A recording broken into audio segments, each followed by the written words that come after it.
Hey guys, I am Nishan and welcome to Cybernatico. So in this video, let's learn about code splitting in React and how to use it, implement this. So what is code splitting? It says here that most React apps will have their files bundled using tools like Webpack, Rollup or Browserify. Bundling is the process of following imported files and merging them into a single file called a bundle. And it can be loaded on a web page to load the app at once. So it basically said that whatever thing we write in our app in this project or in this React app, it will be loaded inside a bundle. Let me show you that bundle and what is it. Open the network tab and we will see if we refresh the page.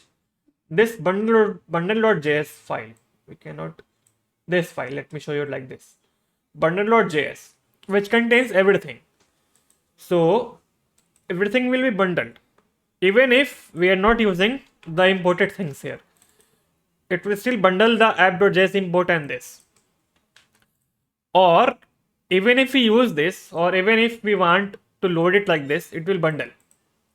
So in this case, we can use something called code splitting in React, which means that we can create a smaller bundles. This to avoid winding up with a large bundle, it is good to get ahead of the problem and start splitting your bundle. It is a feature supported by bundlers like Webpack and all, which can create multiple bundles, and it can be loaded dynamically at runtime. So one more thing we have here is loading that I showed in this playlist. You can see the video. But in this, we will use dynamic imports to code split.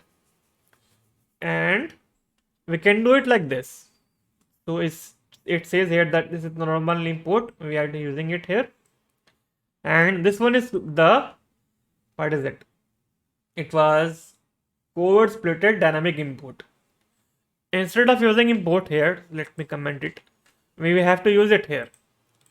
So we can do it like this. We can say import the path which is math, and we can use a then function or a then keyword. Then is simply a promise based or what is it? Yes, promise based call.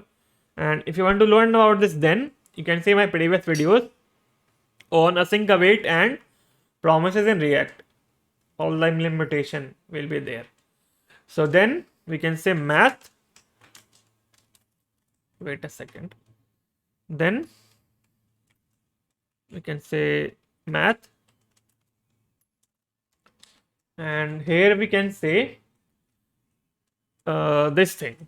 So just copy or cut and paste. But let me make this a small math. This math will be a function that we are getting here. If you console this math, let me comment this sum and console this math. Let's see what we're getting in the console. Open the console. We will see this module, basically a bundle. Now let me bring this back and we can do math dot add and we will pass 5 and 6. Okay, and then we can just do this as well.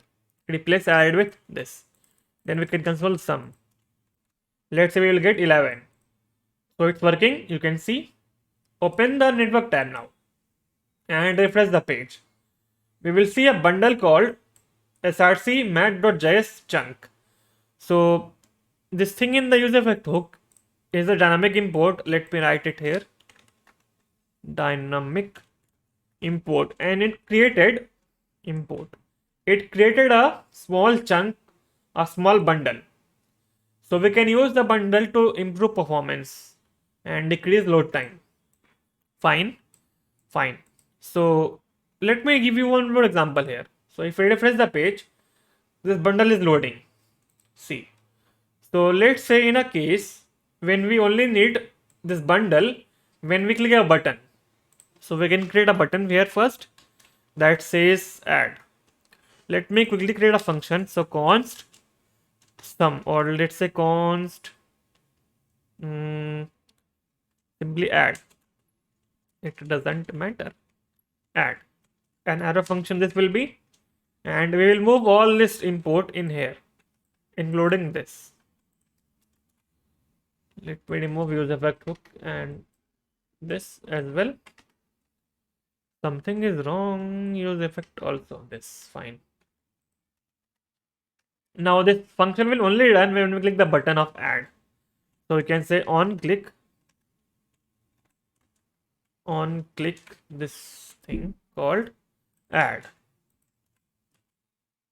We have a button here called add. Let's click it and see what we're getting. First, let me open the network tab to see if the bundle is loading or not. No, we cannot see that math.js bundle. But wait a second. How to remove what happened? What is this? Okay, it's something else. It's DevTools. So you see, we are not saying this math.js bundle. We will see it only if we click the button of add. See, we are seeing it here and it's getting called a chunk file, a small bundle. So that's how we use dynamic imports in React to improve performance.